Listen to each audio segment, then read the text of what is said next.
Well, being diagnosed with cancer at a fairly young age of 32 years, having started my career at the age of 23, it really struck me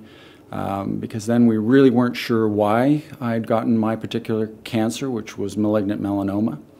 In the interim years, we've done a lot, both personally and as organizations, to raise the awareness of the exposures that firefighters can and do experience through our work. And the nice part is now we've moved to the point where we actually have data. There's studies that have been done to see how,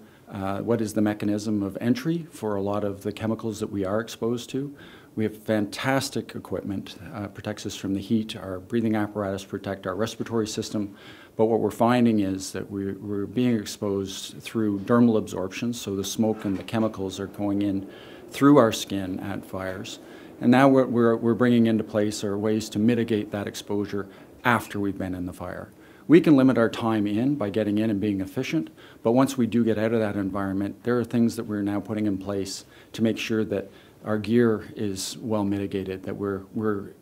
controlling our further exposures by covering our faces with disposable masks while we're doffing that other equipment, and then making sure that our equipment is going in and being cleaned and basically getting that contamination that does stay on the gear mitigated as quickly as possible, so that this is a dangerous profession. We can't eliminate all risk, but it's incumbent on us as individuals, but also as an organization, to make sure that we are doing everything we can to mitigate and minimize that cumulative exposure.